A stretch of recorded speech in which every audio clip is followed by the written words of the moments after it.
every year. There's a total disconnect now between the ruling group and the masses. I hate psychology. Clear out.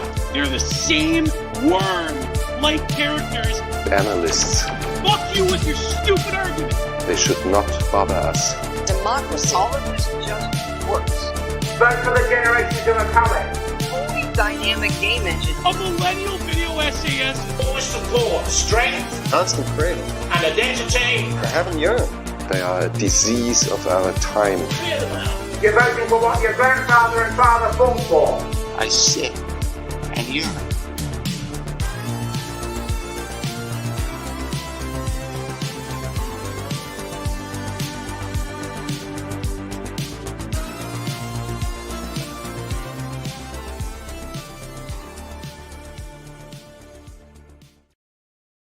Hello, and welcome back to another episode of the Longhouse, the weekly show for us sensible centrists. Luddic Path, how are you doing? Hello, good to be back again. Good evening always. to our fellow Euros, and good afternoon, I guess, to the American viewers. I guess that's about right. Yeah, I've never actually bothered to check at what sort of time we stream at for the Americans, but we're glad to have you here nonetheless if you are watching us. I titled this episode The Absolute State of Things because I don't know, when I was sort of researching it, I had a lot of topics on my plate, and then that sort of boiled down into one thing. So I apologize that the title might be a bit misleading. What we're going to talk about today is we're probably going to have to touch on conscription, at least at a high level, because there's been some noise about that in the news lately. But I also want to talk a bit about a not necessarily specifically Norwegian problem, because I assume that a lot of other Western countries have this problem, but something that's been popping up more and more lately, which is the side effects of importing a large quantity of people with a culture based largely on, the sort of currency of honor and sort of the things they are willing to do in order to restore lost honor, which is something that's been floating around in Norwegian media for a little while, to the point where I think the integration policy spokesperson of the center-right Conservative Party have come out saying that, think about the women that are being sort of pushed into marrying their cousins, etc. Being, I can't say that word on YouTube, being, having surprise encounters of the nether regions with people they don't want to. So, grapes, yes, yeah, and all that stuff. The apparatus cannot stay silent any longer. Something must be done. We're probably going to need more money for the programs. I feel like that's all we're talking about these days. But I have a couple of articles. Luddic Path, and I don't know how much you watched of the documentary I linked you, but I ended up watching all of the episodes, which I'd say it was a very well produced documentary, but in terms of like focusing on data and enlightenment, it wasn't the greatest. It was more a bit of like a feelings piece, people talking about their stories. Yes, I enjoyed it. It was well produced, but the problem is that there's just not that much to talk about. Like, there's some atmosphere, they put the music in, some good interviews, but for these types of podcasts and shows, you at least want some kind of data points or something you can dig into that's interesting. And there wasn't that much of it. I mean, if you get the concept, it's really about, you bring in people, say, typically from the Middle East.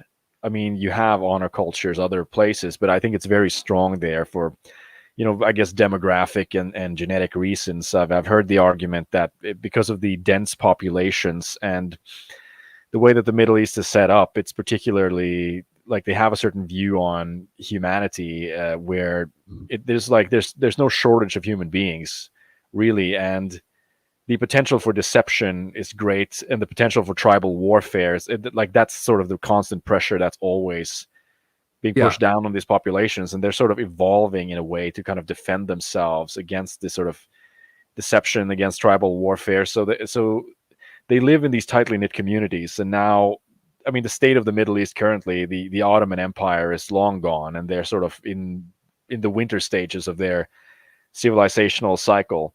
There's not a lot going on there in terms of civilizational projects currently. So what do? They sort of revert to just living in these kind of shit villages where it's the kind of the local patriarch or the local families that are going to decide the law from top to bottom, really everything from how the economy is going to be to life and death matters. Like, and that's where you get to.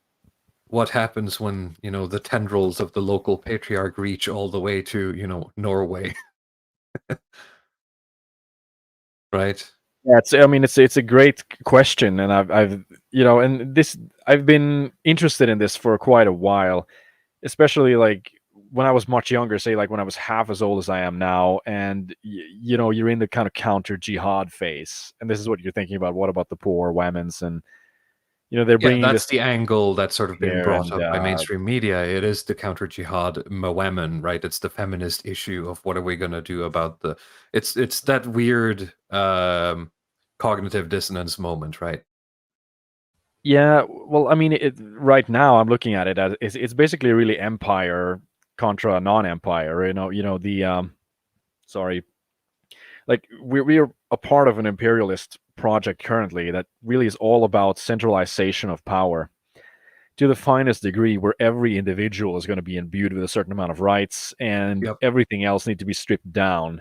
Whereas they're coming into it at a part of the cycle where it's really the opposite. There's a kind of no imperium at all. There's no kind of higher No, the values highest or any order is the higher family. order. It's really just the families that solve all of these problems, and you combine that with the type of culture they have, where violence is really just par for the core.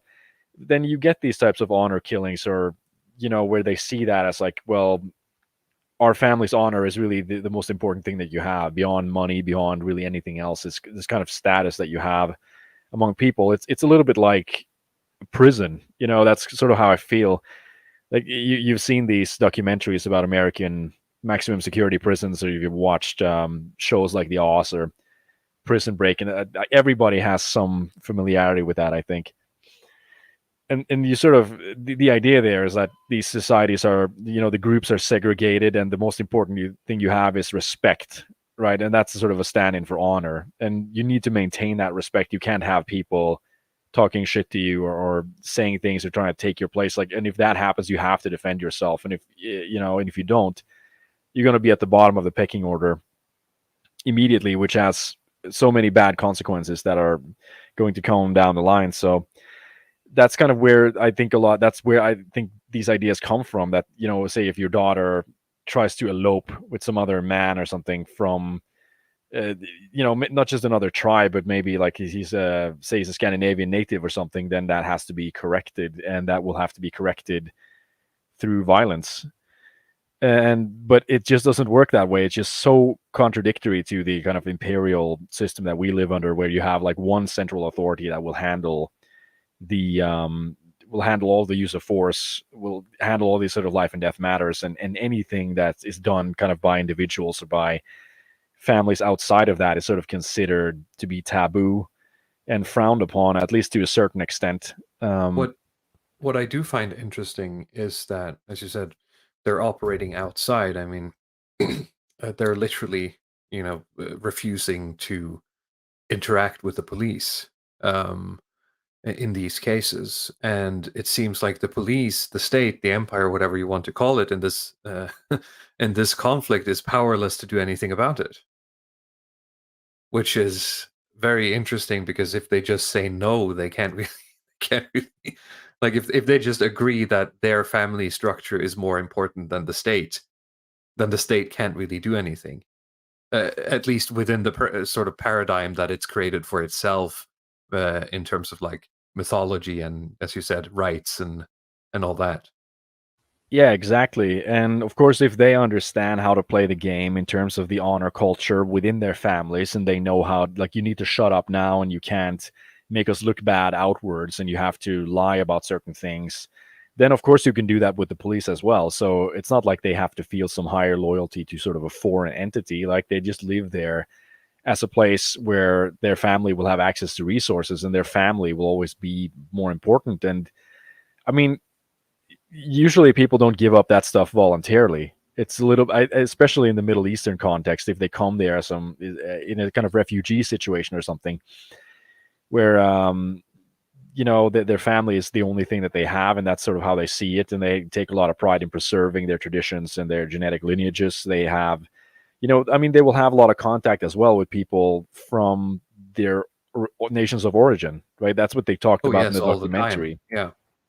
So if you're on the phone, say with your cousin from Iraq or something, and you're, they're doing, okay, well, I'm going to promise my daughter to her second cousin or something like that. I mean, these obligations are sort of part of the honor culture as well. That you have to honor the obligations to marry away your daughter into these sort of arranged daughters and sons into arranged marriages. And if you can't do that, and if you're not holding good on that word, then that is sort of a stain on the family's honor. Uh, and of course, I mean, one of the problems is that like your daughter becomes westernized and she just tries to leave. As you see in these documentaries, they contact the cops and they get a new address, a new name, police protection, and they just leave. Then you've not held good on the promise. But like, I've heard about other cases as well where, because these families live in the West and they try to, function in a Western context where they're getting more into sort of hustle and bustle of trying to run businesses and so on, they're not able to really maintain a traditional Middle Eastern home culture. And so they're not able to teach their sons and daughters how to be like a proper spouse, because there's a lot of expectations in relations to family roles and traditional values that, say you marry away your daughter at 15 or something, she's supposed to know how to cook and clean and do all these sort of things. And if the families lived in the West and they just put their kids in daycare or whatever, and like the kids have no idea how to do any of these things, and they still bring them over to the Middle East, I lived like, with other yeah, students at like 20 plus who didn't know how to cook at all, right? yeah.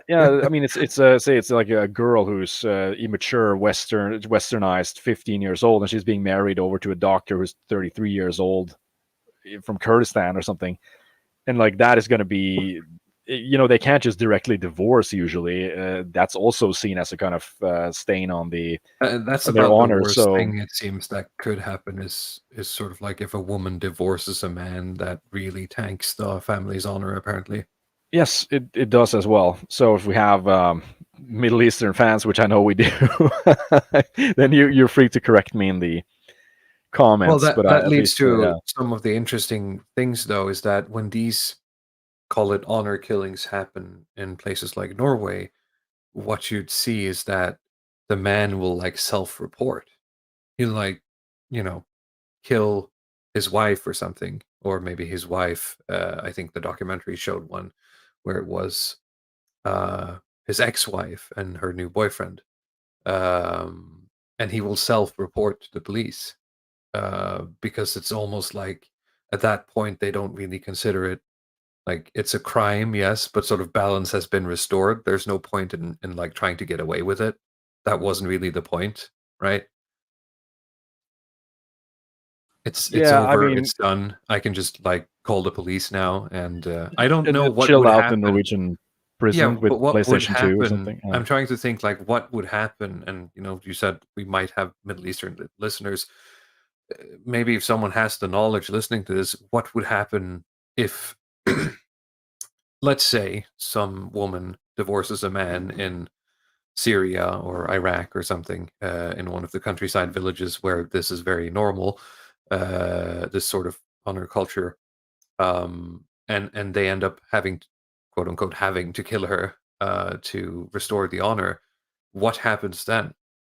Is there any sort of, you know, I guess most of these clans operate on a sort of council style justice system, which I guess would find the man sort of innocent, or I guess, just you have restored your honor, you're free to go.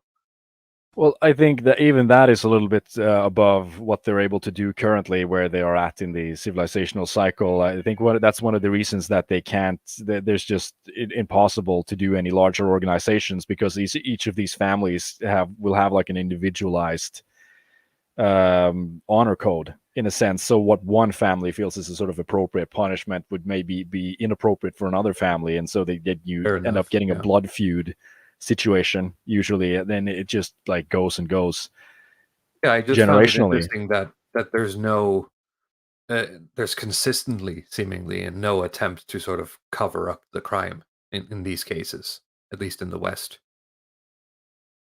Well, I've heard both actually. I've heard some cases where they Oh, do okay. Sure. try to actually cover it up, or they've sort of dug up these bodies in Oh, okay, places. never But mind then. I guess it's easier to sort of see those cases where they're kind of like breaking down or reporting themselves. Yeah, I fair guess they enough. sort of just feel like I don't know. My intuition is like their psychology is okay. I have this honor is like very important, and I have to restore that.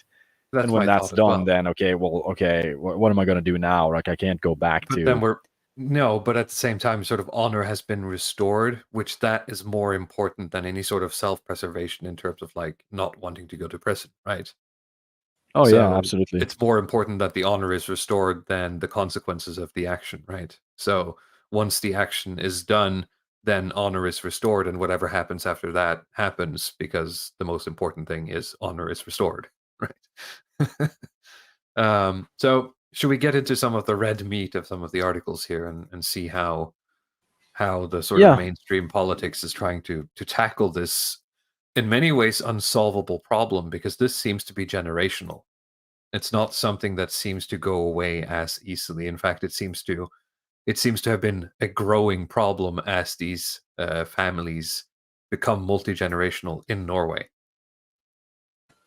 yeah. I mean, I was sort of surprised. The woman who's writing the article here, it's like a sort of spokesperson for the center right in Norway, who are currently not in government. So I suspect that this is an attempt to, I guess, throw out some red meat for the coming election, Most maybe. likely, yeah. So yeah, you can hit both sides of the fence here, both the kind of like human rights libtards and the counter jihad right. I mean, Because it's both a feminist issue and like yeah. an immigration issue at the same time.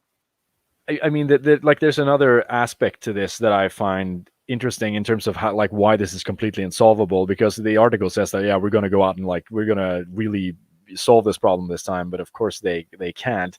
And one thing you mentioned is the like the human rights complex, or all of these rights that these people have, and the fact that they're not willing to cooperate, that make it very very difficult.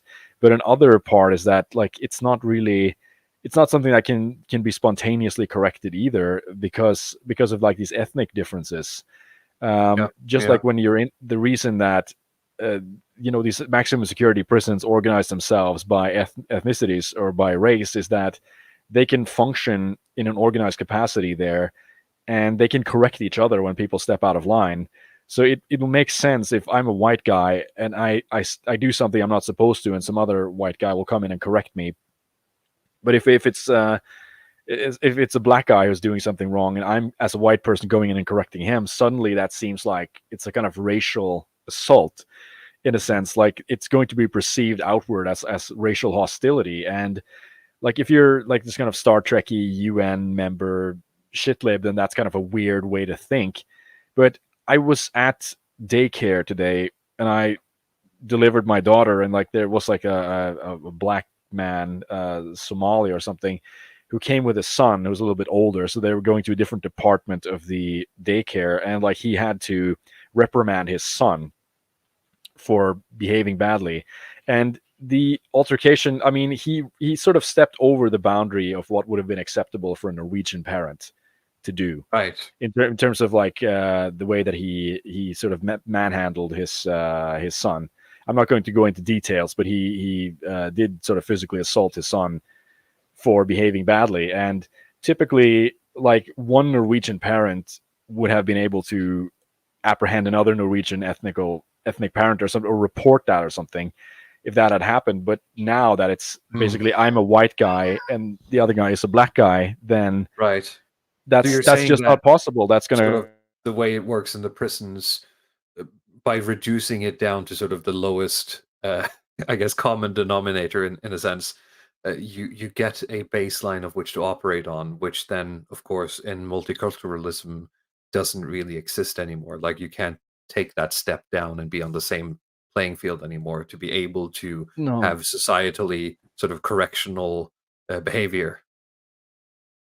No, that becomes impossible, right? So I mean, Yeah. that's one of these Morgoth videos where he's looking at footage from British neighborhoods from like 1950s and comparing it to now and seeing how everything has just gotten very dilapidated and things are not being maintained. I mean, part of that is because you can't, in these multi-ethnic societies, you can't really have that degree of social pressure. And it's the same thing here. Like even like normal people are not going to report it because they're afraid. Either they're afraid of being called racist, which of course, I mean, you could blame the woke elite establishment or whatever. But regardless, if you are in a multi-ethnic situation, it's always going to be that's always going to be the case where one group is sort of afraid of apprehending another group because because of the way that looks to the outside. It's always going to, in a multi-ethnic situation, it's always going to be easier to just sort of ignore it, no matter what it is, really. Yes. Because dealing with it is always going to be more, not necessarily uncomfortable, but it's going to be more work than it's worth for a single individual, right? Yeah, exactly. I mean, there's very little, you're trying to tell some Pakistani to go pick up the trash or whatever, and you risk basically instigating gang violence or something. Yeah, and so that's the just priority shifts from societal, upholding societal norms to basically survival on an individual or let's say familial level, for you as sort of member of the host country, I guess. Yep. So that is sort of the other reason why this, like, there's just no solving this problem unless they have the stomach for it. Like, you really need from the government, I top was thinking down the crackdown. the documentary we watched shows a lot of these sort of women working in the police on these cases, trying to figure out the sort of correct legal weapons to use in order to basically catch the parents on something, anything, right? To basically get them in a courtroom. And I was thinking, like, if I was having sort of in the back of my mind that if this family was white, if there's a will, there's a way, they'd find something to get, like Al Capone went down for tax evasion, right? They'll find something if they need to. It's just that there's no will in the current structure to actually tackle this problem, right?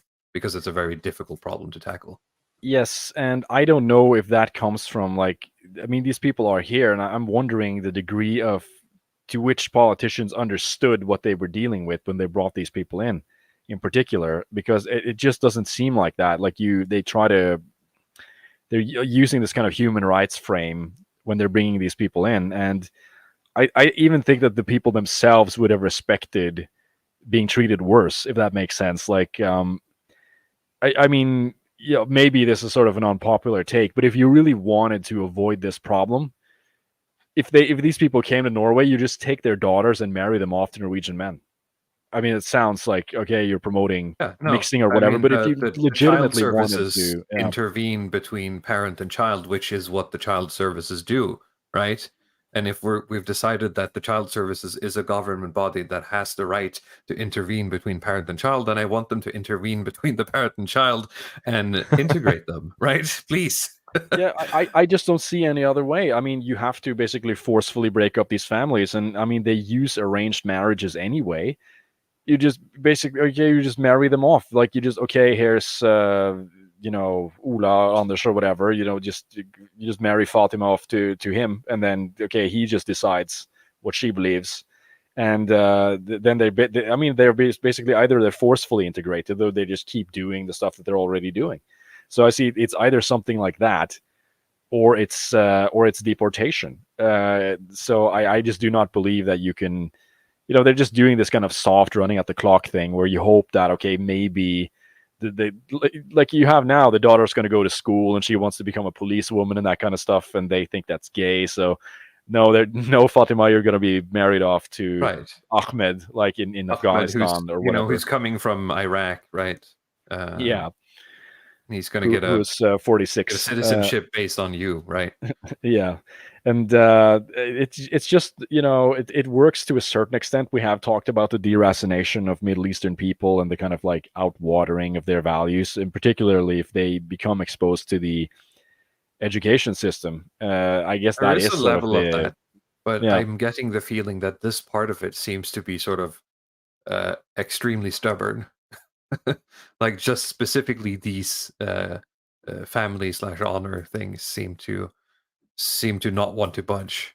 Because you had a stat, right, about like how many of these kids will go to the police The with documentary yeah. mentioned that the police over the past 8 years have had 70 cases, which could have included multiple kids, to be fair, but let's say 70 kids coming to the police or sort of some sort of official institution, be that maybe the principal at school or something, sort of contacting the police saying, "Hey, I think there's something going on at home," right?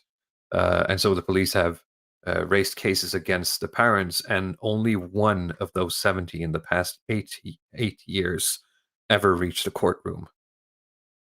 And on top of that, the police themselves estimate that in the past 8 years, 1,000 people have been forcefully married in Norway. Now that's Yeah, maybe on a grand scale of like say America, 1,000 people isn't that much, but here it could be, it is considering quite a bit. immigration we have in Norway, right? Just the numbers, not the percentages. I mean, 1,000 people is quite a lot. Well, I mean, if you flip it and say that you have a country with 5 million people, and it had happened to ethnically Norwegian women who had been put into arranged marriages, when that's against our constitution and against like the sort of international human rights, then that would have been pretty serious. Yes. So let's get into. Sorry, did you have anything else to say before we? Nah, let's look at the article.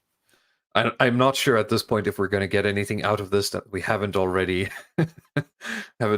sort of knocked down, but let's see. So this is, I mentioned this at the top. This is the integration policy spokesperson for the Conservative Party. The paper's serious issues should be a serious wake-up call for everyone. Far too many are exposed to abuse, negative social control, and honor violence. Beautiful words can no longer do. It's a strange translation. I feel sick to my stomach reading about the stories that several people have told in the paper about violence, abuse, and negative social control from those closest to them. And it's been a sort of a running thing for a while. I can't show it, but I clicked the link here and it's giving me a good 20 articles about people telling their stories. Earlier this summer, police experts said that the abuse is almost so widespread in some minority communities that many young people actually think it's normal. Can you imagine that, Path? Like you grow up in Norway thinking that this is just, how it is. Well, it is. I mean, in many parts of the world, it is totally normal, and it has been for a lot of history. But it is. Yeah, it's interesting. And I talked with a friend about this stuff earlier in the week, and it's one of those things where like it doesn't that we're against this kind of thing doesn't necessarily mean that the parents should probably play a larger role in sort of who their kids choose as their partners, right, as their wives and husbands. But I mean, I think there has to be something in between basically nothing like there is today and whatever this is, right? Yeah, you're allowed to have nuanced opinions, right? Just Yeah. because you're libertarian or you're against big government doesn't mean that you think every father should have the right to kill their daughter if they want to elope from an arranged marriage or something like this, right? So there has to be a middle ground here. Yep. Yep. It is very frightening, shocking, and grotesque. Violence and abuse are completely unacceptable in all parts of society. Some people experience being abandoned. By the way, strong stance coming from the center right here. Some people experience being abandoned abroad against their will, married off, or fun-timed. Using honor as an explanation for the use of violence must be cracked down on more than we do today. Therefore, the Conservative Party believes that the penalties for honor motives has to be increased considerably. To put it simply, if you commit psychological or physical violence and abuse and then dare to defend the act as an attempt to defend your own honor or that of others, you will feel society's backlash on your body. The punishment must be harsh because such actions are totally unacceptable. That sounds very based, I guess. The problem is, he's just going to lie, you know? And that's Yes, the thing that every time in these, it's like, no, it wasn't about honor. Well, what was it then? I don't want to say. Right? That's every time. and Right. there's something lost in translation here because it made it sound like she's interested in reinstating capital punishment, Yeah, which that's is really not it. quite It's really correct. more No. metaphorical in terms of like you actually have to. It has to have an effect on you, Yeah. like a greater Yeah, effect the than it has consequence currently. must be harsh. That's what she's saying. She's not saying that you actually have to, you're going to whip them or something. Which would have been Uh, cool, to be honest. it would have been I pretty cool. think that would have been a good. That's a pretty good solution. It's too bad we can't. Well, they're not ready for that yet. Maybe we'll get there Well, at maybe it some will point. awaken some, memories. But The punishment again, must. I don't see, like you said, how does this help? Okay, you increase the punishment, like you spend more time in prison, but I mean, No that's one's not the being problem. imprisoned for this. Yeah. The problem isn't that the punishment isn't hard enough or that people don't know it's illegal. The problem is that they're not cooperating with the police and that nobody has any kind of vectors to attack this. Yeah, So, there's no yeah. levers or any sort of leverage that they can use to basically pry open this problem at all. Um, let's see here. The right to a free life. It is time that more people raise their voices for those who are subjected to such abuse. Negative social control is various forms of coercion and supervision where individuals are forced to live in line with family or group norms. The immigrant population is more vulnerable than the rest of the population. What the hell does this mean? The immigrant population is more vulnerable to this than other.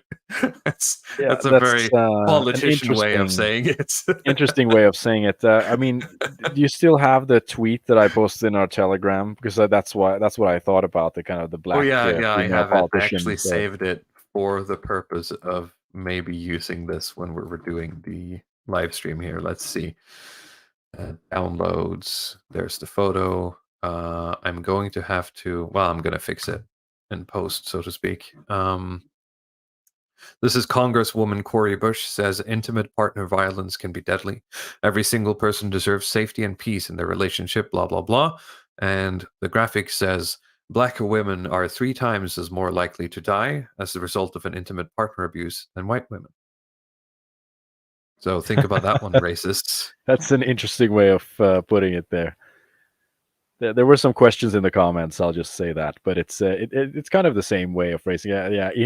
Immigrants are more susceptible. Like it might happen more to immigrants. It's like that tweet that's like, all right, racists, how about these stats? And it's like, black men are 50% or like 58% chance of committing a crime before the age of 20 or something. No, it's 58% of black men do not commit a crime before the age of 30 or something like that.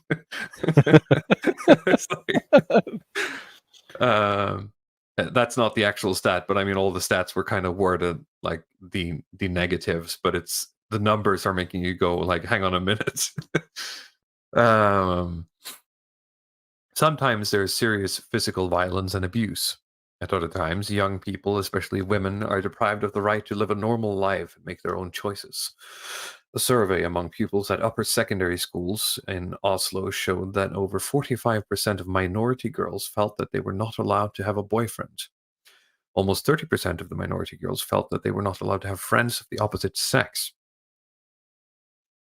In Norway, everyone must have the right to live a free and independent life, and it's not like that for everyone.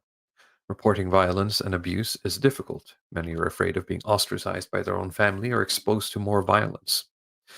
Everyone who's subjected to negative social control should know that they have us, the rest of society, behind them.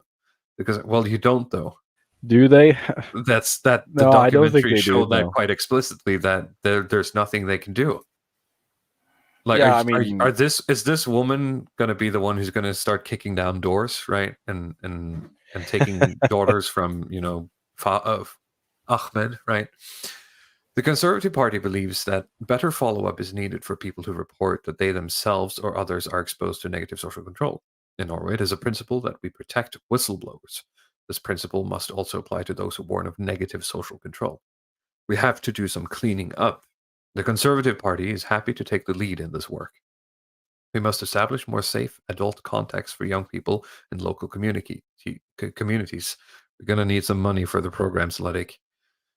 The state trustees' mandate to supervise marriage brokers should be extended to prevent forced marriages and polygamy. The punishments for honor-motivated violence and abuse must be toughened, and whistleblowers in cases of negative social control must be protected. We don't have time to wait. A good place for Employment and Inclusion Minister Tonje Brenna to start would be to renew the Solberg government's action plan against negative social control, honor-related violence, and genital mutilation.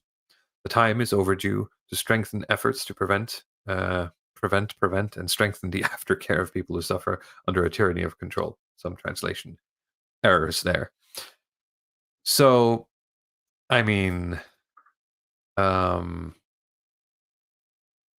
sure what there is to say about this, to be honest. It's very boilerplate. It's this is the same woman, by the way. She's gone one step further, and she is sort of now officially petitioning the government. Sorry, go ahead, Ledik. I forgot what I was going to say. We'll just keep going. I'm gonna get comments again about how I'm always interrupting you. No interruptions this time. We're getting better. So, the Conservative Party, the right, asks the Storting to investigate cases of honor crimes following the state media revelation. Now, this is part of the documentary we were talking about. They're calling for a full investigation into the documentary series and cases of honor crimes. Let's see here. We will put forward a proposal in the Storting that we should have a full investigation in order to be able to better prevent and uncover what is about to, what's going on with forced marriage, negative social control, and honor killings. So they're going to be monitoring the situation closely. Naughty Path. Yeah, that seems to work well. So yeah, I trust them. One moment here. Let's see. I was having some audio issues. I should be back now. She is the immigration and integration policy spokesperson, blah, blah, blah. This development comes after the state media Brennpunkt documentary talking about honor, blah, blah, blah. This is the documentary we're talking about. Among other things, there was a story about a 14-year-old Rawa who ended up on a child welfare-sponsored trip to Iraq and came home married and pregnant. We want an honorary crime selection. We are forced to ensure... What is that in... okay. They want a committee for honorary crime. We are forced to ensure that we crush the control regime that many people live under in Norway today. Crime of honor is a shadow business of many dimensions, and we have very little knowledge. Next week, the Supreme Court will therefore ask the government to set up a public honor crimes committee with a mandate to review criminal cases with honor-related motives. What's that going to do? Like, what's this committee going to do? Well, it's interesting. I mean, honor crime. It made me think about hate crime. Honestly, I don't know if maybe they'd expand the Constitution to have some clause for like honor crime where you could, catch people where it's like specifically for certain people. If they say the wrong thing or something, they can be reprimanded. Although this can go both ways. Nordanon in the chat says, I can see how a program ostensibly started to prevent arranged marriage among immigrants can potentially be used to prosecute ethnic Norwegian parents who don't affirm their kids' gender identity. And Leo Borealis says it's going to go See, well, in a legal sense, I suppose. I with think the lots of documents. trans kids also, like, they already have this protection stuff. To be honest, but yeah, maybe. I mean, you've seen stuff like that previously. I'm just not sure in this case. The aim is for the committee to uncover any failure, make recommendations, and strengthen the knowledge base and deliver a government report. Well, so that's going to solve it, right? We need more. We need to increase the knowledge base, right? Yeah, I mean, this is like standard Norwegian technocracy stuff, right? It's always the committees that are being Levels put of out. competency aren't high enough to be able to deal with this issue. That's the problem. If we can just get some, get some people to have a couple of seminars about this, we'll get it all sorted out. Jesus Christ. The political majority is unanimous that this area needs more work. I don't think it's possible to brag about the work we're done, said Hajat Tajik, disgraced former minister, I'll say. Tajik is the first deputy chairman of the Justice Committee. She thinks there may be something to learn from a committee, as the Conservatives suggest. She continues, there can be a lot to learn from having that type of review to see where Norway has failed in the past and prevent it from happening again. Tajik underlines that there are already several things that we do know about how honor crimes can be overcome. Well, when she was Minister of Labour and Inclusion in 2021, Erna Solberg set up a law committee that was supposed to sort out the legal issues in cases that concerned, among other things, negative social control, honor-related violence, and genital mutilation. Tajik then asked that the committee looked specifically at family violence. Hang on a moment. There's been a specific law committee. I know that sort of the law might move a bit slowly, but in 2021, the documentary did take place at times in 2023, so it's quite recent. And even at this point, right, the police has very few legal options to be able to intervene. So what did the committee do? Is my question. I'm not asking you for an answer, Ludwig. It's rhetoric. Nothing. It's nothing. Violence in close relationships is defined as something that is done in the household. But once you get into the honor dimension, it is often done by people outside the household who are part of the extended family and contribute to creating a regime of control over young people. That dimension must be further highlighted in today's laws. The Progress Party says action rather than committee.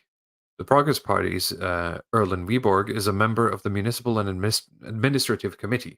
He believes that the Progress Party and several other parties have warned about these types of cases that the documentary reports on for many years. There are heartbreaking stories that we hear about, but unfortunately, this is not surprising, he says.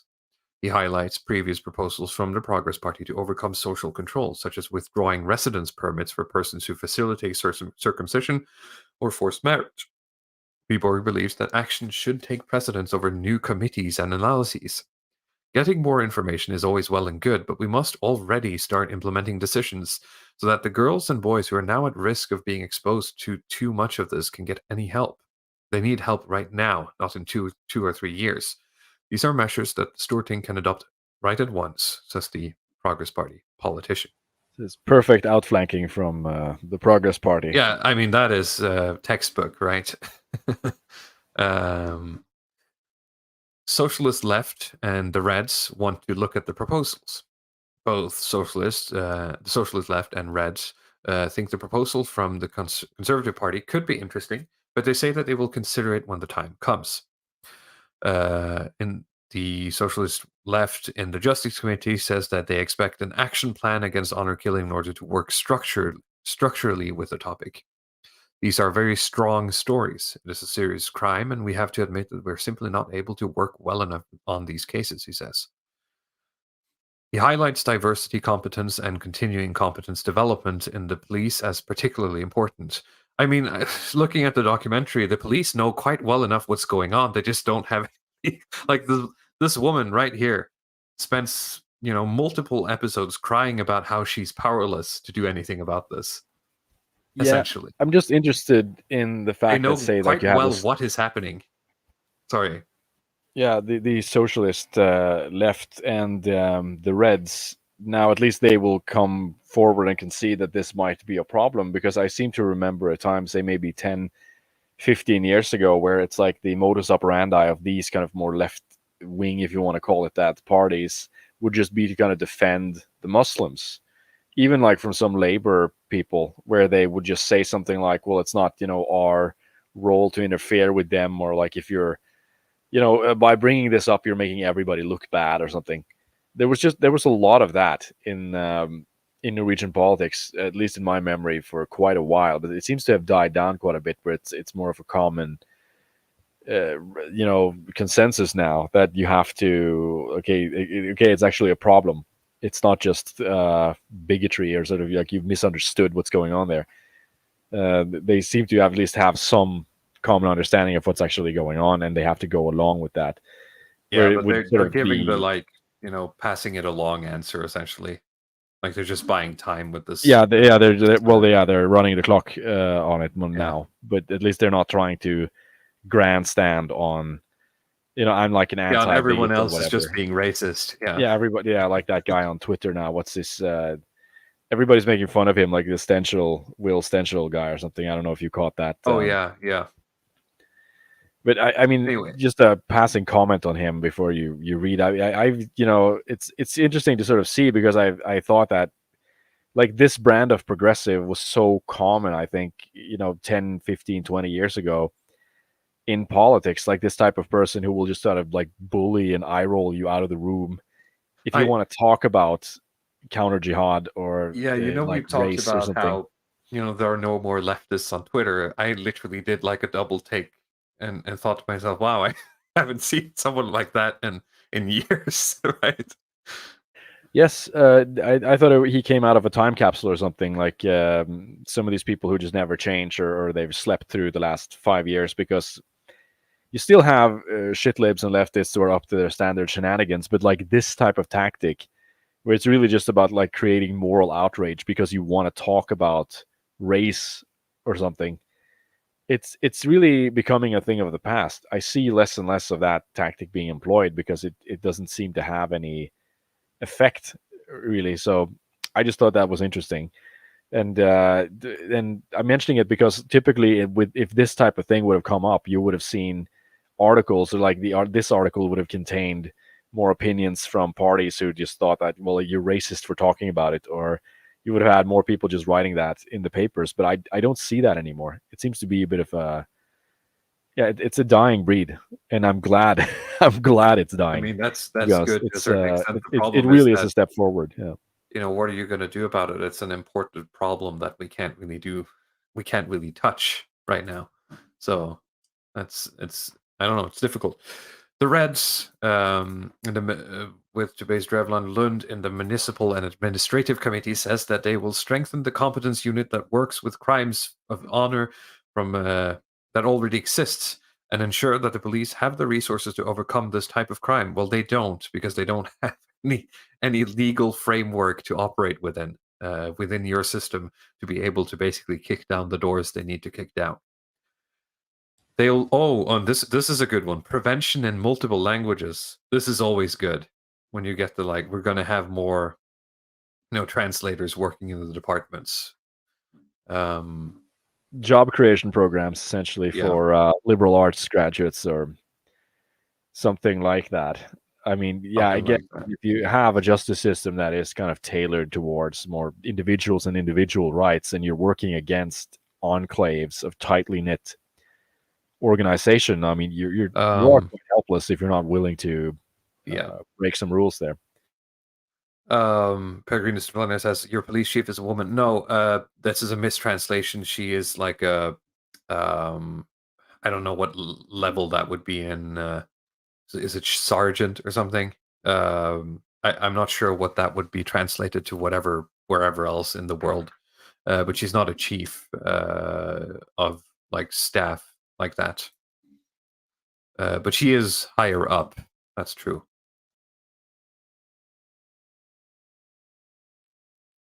Commissioner, I don't know what the translation is. Like, I don't know it the other way around either. So you saying commissioner doesn't really mean anything to me because I don't know what that means in my context. Yeah, I'm not seeing the Norwegian translation. Maybe I could try to look that up. I can show it to you here. Do you see it? It's the Ubostrom Well, yeah, that's a commissioner, I think. Is it a commissioner? Okay. Yeah, that's it. Yeah. It's a commissioner then, yeah. So that's basically this article. Nothing left to do there. We do have, if you want to have a look, path. There's one of these. They tend to sort of. I'm not sure if they roll them out or if they sort of see their way into the limelight whenever there's stuff like this flaring up. One of these spokespeople for various Muslim organizations will usually come out and talk about how it's being misrepresented and it's not really happening, etc., etc. Let's see here. Honor killings and abuse. Here it is. Muslim leader on honor violence and abuse. I don't think parents realize that they're sacrificing their children. So what he's saying here is that they're being stupid. I guess you don't understand what you're doing to your kids when you force them into getting married.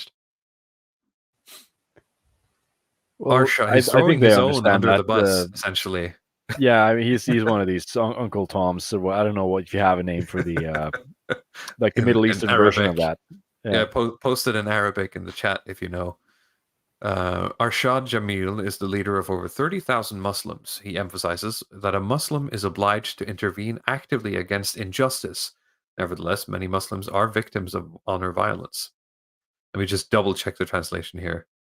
Yeah, it doesn't say that, those two necessarily are exclusive. Arshad Jamil is anxious about being misunderstood, that just by appearing for this interview, he will attach honor violence and abuse to Muslims in general. Well, I mean, we could say that it's a cultural problem and not necessarily a specifically religious problem, but you're splitting hairs, right? I don't know if it's even helpful to try to create some kind of sharp divide between religion and culture. It seems like a very academic exercise. This is where you get the midwit curve again, like where the you have like maybe on the left side this kind of low IQ quote unquote Islamophobe or something. It's like I don't know the difference between culture and religion. It's all the same to me. And then, in the middle, like the 100 IQ. I mean, no, this is a cultural issue. Like it's not. There's nothing to do with religion. And you haven't read the. I mean, and then like the high IQ, like the PhD guy who sort of says that like these distinctions are actually quite meaningless because the culture, religion, and genetics tend to intermingle and they develop alongside each other, and so it's very hard to separate these things and like to measure for one effect without seeing the other and so on. Where I do see a division, and maybe someone in chat might be able to produce some knowledge of why, is that this doesn't seem to happen with like Iranians who came here in the 70s, right? They're not the ones because they're doing this. white. Yeah, maybe that's the joke, right? I don't know. Usually the Iranians who came here also were the sort of westernized class, so maybe that's something. I mean, Iran in the 70s is not like this. I think they lived under like the Shah of Iran. It was considered a very kind of a modern place in the 1970s. That was before they became a theocratic state. So yeah. Arshad Jamil is the board member and dialogue officer at the Muslim Dialogue Network. It's an umbrella organization that represents some of the country's largest and most influential mosques, with approximately 40,000 members. So that's a lot. Jamil says that he has not heard of abuse in any minority communities. Well, I mean, they wouldn't tell you. Right? He's not had any time to read the paper's cases about honor-related sexual violence in minority communities. But he will show up for an interview. The other umbrella organization, the Islamic Council of Norway, has refused to do so. Here's some facts, actually. The paper has reviewed 478 judgments, court cases, for family violence, incest, and fun time offenses, at the 7 largest district courts in Norway over the past 3 years. In 27 cases, we could see clear signs of honor crimes. Direct reference is made to the extended family or the family's honor. Sexual fun time is forced or arranged marriages. Extended families threaten victims to change their diplomas or withdraw reviews for the sake of the family's honor. 33% of the defendants had a minority background. Many have family backgrounds from Pakistan, Syria, Iraq, Afghanistan, and Somalia. Hang on a moment. Are we saying that 77% of honor-related cases are Norwegian, ethnically Norwegian? Yeah, I noticed that too. I didn't. Is this a misprint or something? That sounds very strange. Well, that's 33% of the defendants, which means that, in this case, it would be whoever did the honor crime, right? This could be like some cousin or, some girl's brother, right? So that it's I'm like very interested in seeing what this means, like it's the like flip side of this. it's Mr. Anderson that's doing the honor killings That sounds very in Norway. strange, right? That's not something we have. No, I've never heard about this. Yeah, if that happening. was 77%, they would be printing like wall to wall in papers about this. I don't understand this. All right. It's absolutely terrible for those concerned, but it would be interesting to know the extent. I would have thought that fewer people experience coercion and pressure from family members by now, because we have become more enlightened, says Jamil. Well, apparently not, considering some of the numbers, right? Because 1,000 people the past, 8 years was it, have been forced to marry. We have documented that we have reached enlightenment. I don't force my daughter in marriage anymore. No, I mean, I don't know. Yeah, and that's the thing too. Like, that's the weird thing, is that whenever there's anything about this stuff, they ask the parents, like, the police ask the parents, like, can your daughter marry whoever they want? They just lie. They just say, yeah, right? And then, behind closed doors, they force the kids to go against the police. So you're not going to get any accurate data here. Yeah, this seems to be more of the trend in general. I mean, I've talked about being on YouTube trying to start arguments with people and nobody picking up. It's really more a time of like people are not really interested in debating or explaining themselves or trying to have these arguments. They're just going to do whatever they want to do and lie, which is what you're saying here with like these Islamic councils. They don't want to show up for debates. Or they don't want to show up for interviews or anything. But I also remember this being a lot more common, that they would have these TV programs and they would have like the mufti or something show up there and sit and defend their practices and say that this is how we do it. And yeah, you're misunderstanding it. Like more of this kind of like, well, you don't understand how Islam actually works. And you're ignorant or blah blah blah, like this refrain that they would repeat. You don't see that anymore. It's really more like, okay, we just pretend to agree and we keep doing what we're doing, which, I mean, it makes sense. It just says something about people just being very worn out on this entire format of just like debating, interviewing, dialectic in general. People are just not interested. They just want to do what they want to do, and if they have to lie, then that's good enough. Are you saying that the imams won't go on kill stream?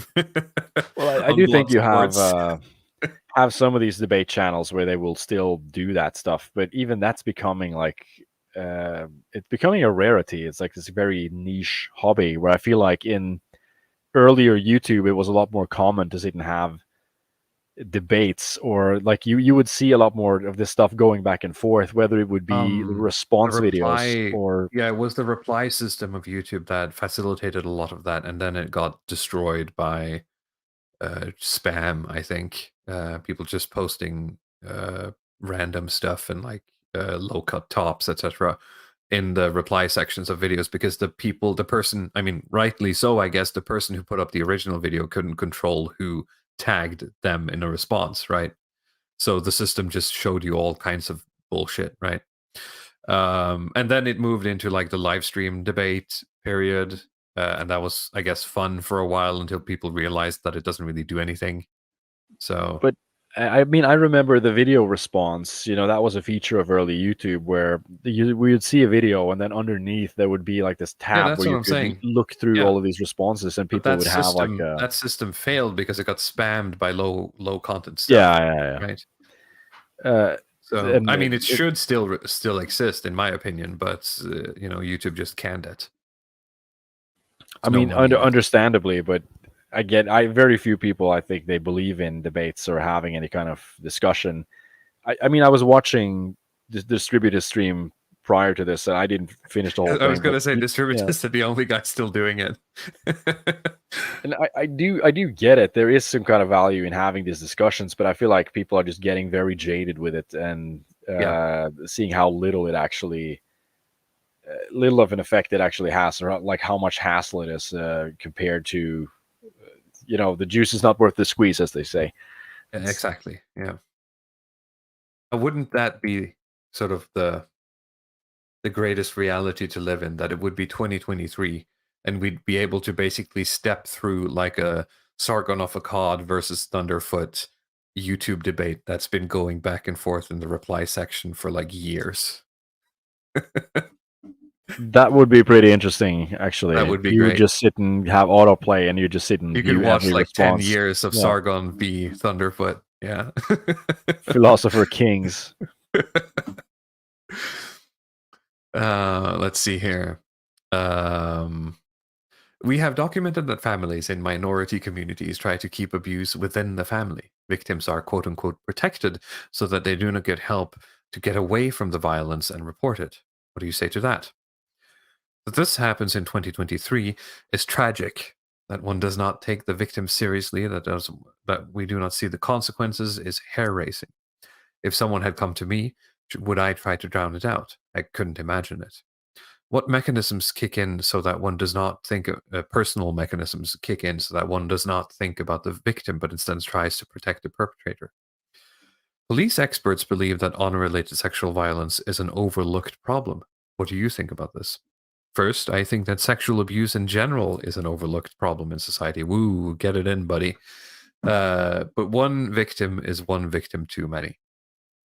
It Every really, I victim is mean, one victim too is many. this an overlooked problem, you think, after like Me Too and all of these movements where every like a snide comment is I think sexual he's harassment? just like It's an farming overlooked, some good boy points here. Yeah. good dog. There's a I believe that those who treat. are subjected to sexual abuse, regardless of background and culture, have a strong connection to the abuser, and it becomes difficult to get out of it.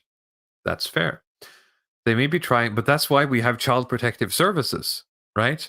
Child protective services has the mandate to separate child from parent in cases of abuse, right? But it's just that in these cases, when the parents just lie, I guess child protective services just kind of go like, well, I guess we have to believe them. And then they just don't do anything. Right? Yes, and this is particular like if you have extended families, and I mean it's not like you have, say, like a typical Norwegian abusive family. Most of the time, I think it's because the family is just a total mess, and like Yeah. say they have some drug abuse problems or something, and they're not really able to keep up a facade. But you're Uh-huh. talking about like brown people from a very alien culture where like this is functional to them. Like this is And how everyone, a high functioning family Yeah. works, is that they're yeah. sticking up for each other and they will lie on behalf of each other. So you're not dealing with people who have sort And of everyone fallen you interact outside with and, will lie on the behalf of the family, right?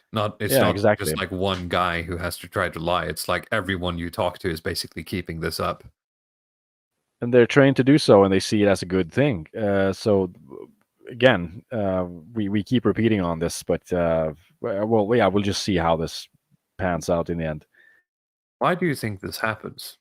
It is difficult for me to have a clear idea about it, but one mechanism could be that when the abuser is an uncle, one fears that openness about this will affect the family, his family, especially if you have a good relationship with your family. Or the victim may believe that it will affect the entire minority group. It is also society's fault that more people do not seek help. How is it society's fault when it's literally the family keeping the victims away from help? How? I don't know. It's a It is bit of a that cop out. specific society's fault, obviously, but it's not it's not me being, it's not me manspreading on the bus that's causing this, right? Well, I mean, you could always, I mean, the individual could always do a little bit more and try to make people feel welcome. And well, I guess the idea here is that if society, if you integrated them better and they felt more included, it would be easier for them to try to jump out of these families to just bask in the community's friendship or something. But I mean, most people just end up like Jack Nicholson in that film Chinatown. In the ending, it's like it's Chinatown Jack or whatever they say. Just let it be. Just let them do their own thing. You can't. You're not going to be able to solve this. So just put your head down and move along. A bit of a sidebar for a moment here, but I have the understanding that a lot of Southeast Asian families have a lot of similar sort of familial bond here going on, where there's very strict control. I've heard stories of like South Korean or like Chinese families, right, where the patriarch or the matriarch or whatever literally sort of like decides, who you marry, what house you buy, etc., etc. But they don't seem, maybe it's just the difference of reporting. I don't seem to know anything about sort of the honor violence, honor killings coming out of theirs. It's just that, restoring the honor in a case where you have a thought daughter is just to cut her off, I guess. Well, I think that the Middle Easterners, like the Arabs, are particularly grisly when it comes to this honor stuff. That's sort of the problem. It's not just the honor concept itself, but how they carry it out. And I think they're just a little bit too violent in general. And just saying that as a blanket statement as a result of their culture and how it's sort of formed up, it's just it falls in bad taste for people. When you start like doing beheadings and stuff like that, it really sticks. It's like you can't just say that you were being very strict or I'm a tiger mom or something. No, I beheaded my son-in-law because he tried to elope with another woman. Exactly. It's just yeah.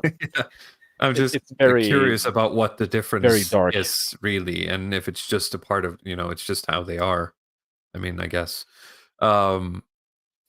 Let's see. The victim, blah blah blah. It's society's fault that more people do not seek help. How? If you think about Linda Hansen writing a book about childhood abuse, the larger society accepts it as Linda Hansen's story, but society has failed. She should have received help. But when, for example, Abid Raja publishes her book, that must be his book.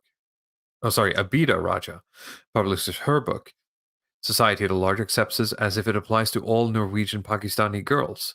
You stigmatize an entire group, and that creates distrust.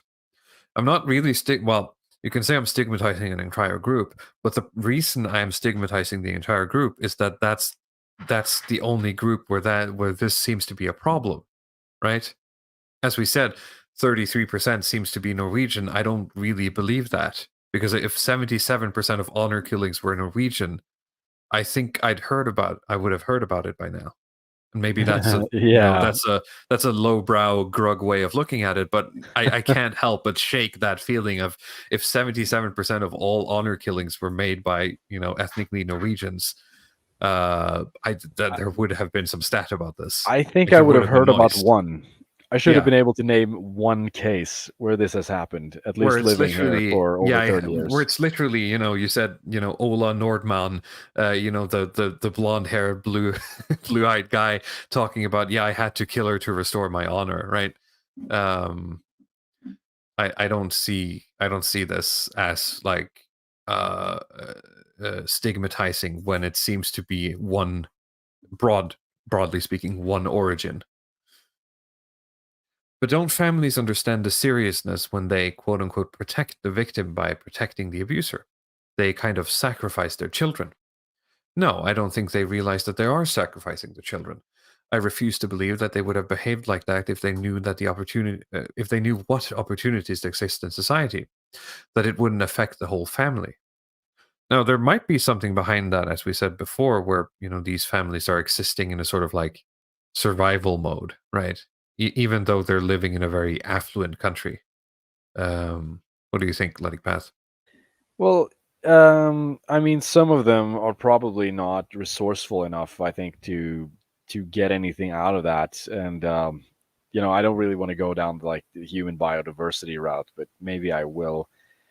I mean, just in terms of general IQ or something, some like you get some kind of a Iraqi mountain family or something. I mean, I don't know how much they can get out of it in terms of like they understand how to use the system properly or how they can become affluent. And I don't know. It just sort of assumes that they want the same things that we want, That's which I true. don't think is Yeah. true. I think a lot of them genuinely do believe in maintaining their families, and if this is what they've been doing for, say, 1,000 years, why not continue it? You know, like, okay, well, yeah, your daughter could become a policewoman. Okay, well, you don't want that. I don't think they want to see that stuff. But that I think that's what was in one of these articles, or no, that was in the documentary actually. They're using an actor, right? They're sort of an actress, and she's probably a lot prettier than the actual woman, based on like at least the average that I've seen of the women who walk around in hijabs in Norway. But I do see a lot of them. Like you had this case in the newspapers for a couple of years back where they were talking about whether these Muslim women in the police academy should be able to wear their hijabs on duty, and that was an actual thing. Do you remember that? I remember that being like a debate. I don't remember what came of it, but I think it landed on they're not, because it's a service uniform thing. It's I don't remember. Yeah, it's very clear cut to me as well that they shouldn't be able to do it. But my question is often like how this is happening, why it is like so many of these Muslim daughters who want to go into the police academy. There's some recurring pattern there, and I don't understand the psychology one iota of like why they keep wanting to get into these masculine professions. It seems to be a pattern, I think, for women who come to the West from the outside, whether it's Eastern Europe or the Middle East, Asia. They try to get into, like, they want to become lawyers or economists, accountants, like police officers, typically like men's jobs. Yeah. And maybe they see that it's more economically viable, but I do still think that you could get into like a type of nursing profession or something, and teaching or working with children, and have that be economically viable as well. I just don't get why they keep shooting for these men's roles, and like the amount of waves that they're causing. It's not just that they're not suited for it, but they're just creating all of these conflicts of interest, like with the hijabs and religious symbolism, and how they like have to integrate their family life. And it's like, okay, they already have so many problems trying to fit in and with their families. I'm kind of surprised there isn't already some sort of like dramatization series that has been made on like some immigrant woman who's like now a lawyer, right? And she has to choose between like her new identity and her family, right? Because her cousin does a crime or something. Do you see what I'm saying? Like that would be like a drama series that highlights important stuff in our society, quote unquote. That would actually be pretty good, to be honest. Yeah, I think so. Yeah, I'm also kind of surprised that hasn't been made. Yeah, the idea is out there, I guess. I'm not taking dibs on it. If anyone from state media is listening, you'll get this one for free. All right. We're not going to do it. We're not going to do interviews for your stupid documentary, but you can take our. You can take this film one, ideas. Yeah. Let's see here. I refuse to believe that they would have behaved like that if they knew what opportunities exist out there in society. It wouldn't affect the whole family. Many families from minority backgrounds do not know how to talk about difficult topics at home. For parents who come to a new country, they do not know the language well enough, and they do not understand the society. It can be challenging to be good parents. This topic is perhaps one of the worst and most difficult to be open about. Why is it the girls and the women who have to carry the family's honor? I do not quite know. That's sus. I'm sure you must have. I mean, if you hang out with like imams and other people, you must have some idea. In my network, boys and girls are treated equally, but yes, I know it happens in some cultures. This is like the ignorance problem here that you get in Norway. Like they say stupid stuff like this. Where, oh, I don't understand why they. Just read a book. Seriously. I mean, I know that's kind of an overused thing, but just read a book on this stuff. It's not that hard. You just sit down and have a conversation where you're holding space and you're not trying to inject this kind of human rights stuff into what they're saying. Just try to take what they're saying at face value and just accept that they think differently. And it should be pretty easy to understand why they think women have to hold the honor or why society is like this. But yeah, I don't know. I just keep hearing it. Yeah. Many of the victims of honor killings have links to Pakistan, Syria, Somalia, Afghanistan, and Iraq, but apparently only 33% of the people who do this are from there. Kind of strange. Arshad Jamil notes that these countries are not functioning democracies. They lack basic human rights and they have corrupt leaders. And that affects those who come here from there to Norway. Absolutely. It is not the elite who end up moving out, but often the disadvantaged. We must always look at the causes and not the symptoms. That's a fair point, so to speak, that they're not sending their best, as it were. And of course, as we talked about in the beginning, very often in these honor killing cases, there is reports going back to sort of the home, the old country that honor has been restored. So there is some sort of communications going back and forth here. In Islam, sex outside marriage is forbidden, but it's one thing to choose to be a virgin before marriage and quite another to be forced to marry because the family does not accept romantic relationships. Do parents have to accept that young people want to have girlfriends or boyfriends before they get married? No. From a Muslim perspective, it would be wrong to accept something that is forbidden. Okay. But when your children are 16, 17, 18, it is too late to do anything. I think parents just have to live with it. But the worst thing parents can do is push their children away. In any case, coercion is unacceptable. In Islam, forced marriage is not a valid marriage. Well, is it a cultural thing then? Because this seems to happen in Iraq, Afghanistan, Pakistan, and Syria, and Somalia. I don't know. Is this person a theologian? I don't really know. Like, I understand what he's saying here.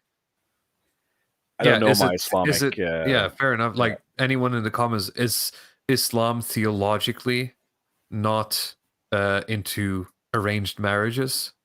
Because in the documentary as well, they go to like Syria or something and talk to some like marriage venue guys who talk about like how marriages work and all that. And I'm not sure if they say it or if it's implied, but I mean, yeah, these are arranged marriages, right? I'm just trying to Google it right now here, seeing what Google says. I'll read on while you Google. Can you do anything to prevent these criminal acts? More could always be done. Remember, but I thought you didn't know anything about this. Remember that the membership support that the mosques receive is not for carrying out this work. Nevertheless, several of the member mosques have worked against forced marriage for many years. With seminars and collaboration with the Family Protections Office and IMDI, which is what? The Directorate for Integration and Diversity. Of course, they want to work towards this, but they don't always have the skills or the resources. He believes that more parents should receive training in raising their children. He suggests that an induction program for all new arrivals. That this must be integration program. Yeah, just integration program. Circling back on the arranged marriage thing here, I'm just reading off Quora, really, if people are curious about sources where people are asking. So what I'm getting from the answers, and it does seem to match with some of the stuff I saw in the documentary, is that, I mean, it can be arranged but not forced in a sense. So there's always going to be a certain amount of ritual that is around consent when it comes to these marriages. Like they will introduce, say, the bride and the groom, like say before the engagement, and they will ask them, well, do you approve of this person? Do you want to get married? And they'll say yes. But there's an obvious expectation of them saying yes. Of course. Yeah. So that's the problem there. It's that, okay, if they don't say yes, then they don't move along, but they're being pressured to say yes. So that's I mean, it's becomes very difficult, but at least. And the documentary talks about kids, realizing after the fact that they've been part of their own sort of like, betrothal ceremony, right? Yes, I mean, if you're brought in there maybe as a 10-year-old or a 12-year-old or something, and they ask you if you want to marry somebody else, and you don't understand the question, or you sort of you pick up on the context cues that you're supposed to say yes, and you say yes. So at least from our perspective, that would have not been a valid Yeah, he's agreement. But at correct least in saying that theologically Islam does not have forced marriages, but the cultural sort of whatever's going on here, we're talking about, again, splitting hairs, right? it's a distinction, completely kind of meaningless distinction when Yeah. you think about the actual vehicles or how social interaction functions and how coercion functions in general. It's not just like you're putting someone on gunpoint and asking him to say yes to something. I mean, it's not really consent as we understand it, but yeah. In Pakistan, there is now more open talk about honor killings, but in Norwegian minority communities, this is still difficult. Yes, I would like to think so. The greatest feeling of freedom I have in Pakistan is that I represent myself.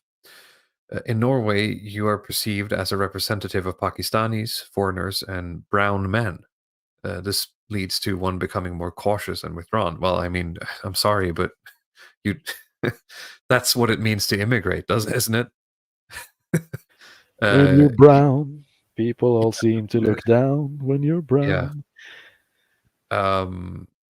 And also, you are literally a representative of foreigners, and through your representation of Islamic. Yep. Yeah, people. you're not getting away from that. Yeah.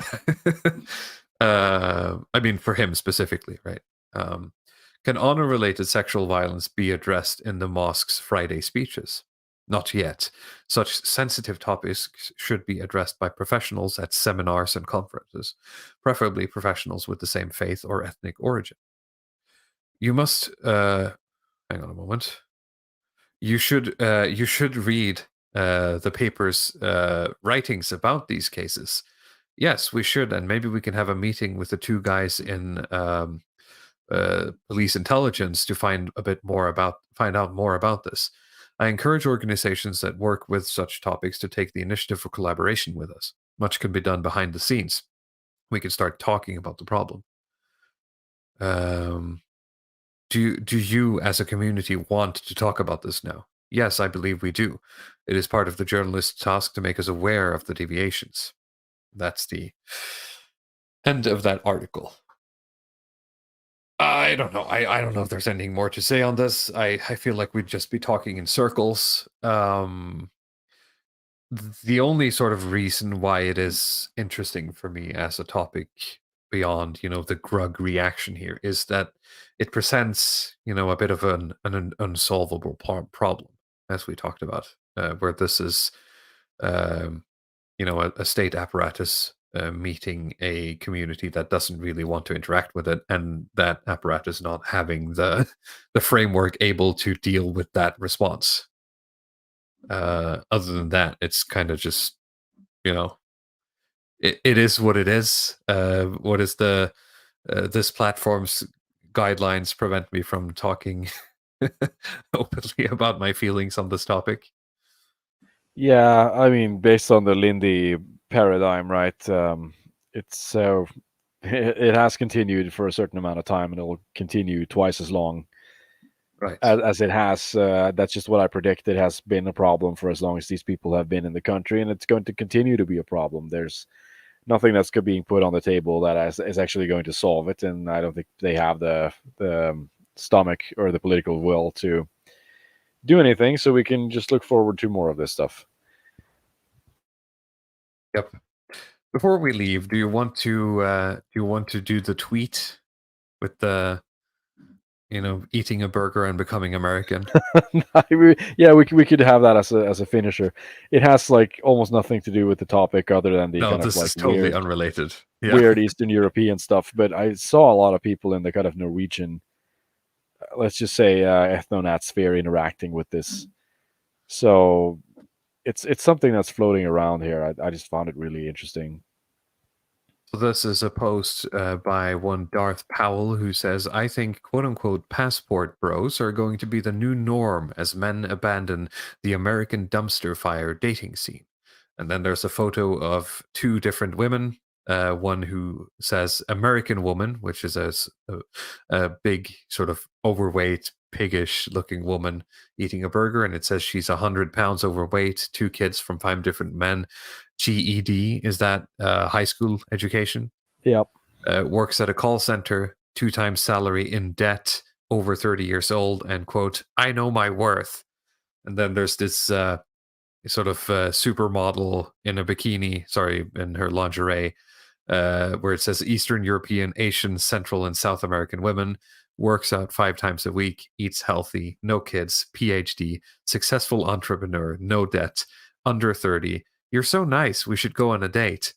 And one person comments called Cat Farm says, man, someone's going to be so disappointed to find out there's fat single women with kids in Europe and Asia as well.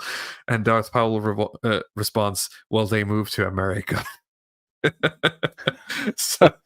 So if you eat a burger in Europe and you wake up the next day with a massive urge to move to America, I mean, just follow your instincts, right? It's like the birds. They know when to migrate. When you tip 200 on the scale, like the sensor goes off, it sends a message to the Office of Immigration in the US, and the State Department sends you a letter for a path to citizenship. That's how that works. I think a lot of people don't know that. But I do also doubt that we're going to see an increase in passport bros coming from America to Europe in order to take our women, as it were. It would be interesting how many people take the bait on this stuff. But I mean, some people commented that the people who actually believe this stuff, like if you go to Colombia or something, you're going to wake up in like a bathtub full of ice with your kidneys missing, or something like that. That you're just going to be kidnapped.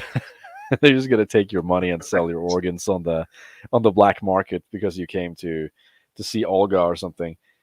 I mean, it's very interesting. Like you see these Indian accounts that are posting all this sort of trad stuff, and it has a little bit of that feeling. But I mean, I can sort of see the appeal if you're a bit tired of the quality of Western women. But yeah, there are a lot of these. What you'd consider like these Eastern European superwomen who have like a PhD and they're single and stuff like. But the question is like, is this there's so many angles that you could take to this. Where if you bring up the picture again, because my question is like, okay, you're tired of feminist women, but like which of these women are feminist? And like in my view, like the women in the bottom is probably more feministic than the woman on top. Really, because she's certainly more independent, right? Yeah, she's the one who doesn't need a man. Strong, quote unquote. Yeah. But I mean, there's nothing wrong in saying that you want a headstrong woman. I mean, I argue that I live in a country that's comprised by a lot of them, right?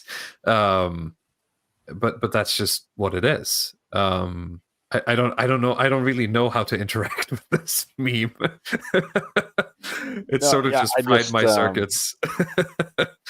I just found it funny. You keep sending me from time to time as well. You sent me like photos of tweets where, some guy will just post about how all the immigrants are here to have sex with your women, and you say something like, "Is this a dissident or is this someone's fetish account?" Right? And this kind of gives me the same vibe. Like, is this some dude just LARPing?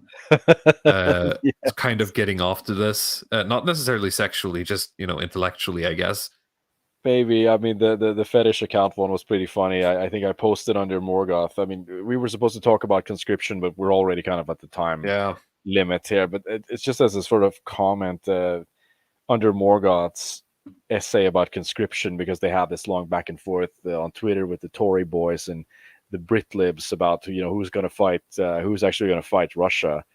Who's going to take on I mean, I wrote this comment that was, what's the point of importing military age men if they're not going to join the military? And then it got a lot of responses. I just thought it was a funny comment, but you see some of these people who are like, okay, why are these military age coming here? And this guy had like this long rant about, well, they're going to impregnate all the white women and blah blah blah. Like, and I'm just kind of not sure at this point whether like this is a dissident or some kind of porn addict who's just pouring out his his fantasies onto Twitter. Oof. But it's a fine line. I will say that some people just get a little bit too sucked into this into the memes. They can't really see reality at all. So yeah, it's I don't know. It's I guess it's very hard for me to interact with people who I can only describe as quote unquote extremely online, as it were. More and more these days. So anyway, I don't know. I think it's time to end the show. I'm starting to get tired, starting to run out of words. Translating in Yeah. my head from Norwegian to English is getting You've hard. done a great job, so I think we'll just round up. I could, chill for myself. Yeah, people, please go to praxarchy.com and sign up. The newsletter is free, so the good articles keep coming out. We have an interesting stuff. Distributist is writing some articles now. We got ND Lions with some cool articles. So keep an eye out for great. that. It's part of my sort of regular rotation because it sort of collects all of the big ones, but it also lets me sort of see things that it gives me access to people that I wouldn't have found otherwise because they would be on a Substack somewhere, right? Yeah, it's easy to forget or at least overlook some of these influencers that are outside of the silo, or like they may be adjacent, but they're kind of outside of your immediate silo. So if you want to see that, then there's an opportunity. Yep. All right. As for me, I should have, maybe I forgot it, the link to my Twitter in the description below, where I usually just shit post these days. But I think it's fun. And I should also have the link to the Element channel where you can hang out and chat with us or other people who regularly appear on the show about whatever's going on in the world. And also, of course, whenever we do some kind of event, or let's say we do our yearly meme review, that's where we pull our memes from. So that should be in the description below if you want to join that. It's basically Discord, but a bit more secure. Other than that, I don't think there's anything to say. I will be recording, or we will, I should say, be recording an episode with Chris Gard sometime, I think, this weekend. I'm not sure if that will come out next week as a replacement for the Longhouse or how we'll handle that, but keep an eye out for a chat with Chris Gard coming up. Other than that, we'll see you next week, I suppose. And thank you all for watching, and I will be playing the outro as is befitting these days. See you all next week.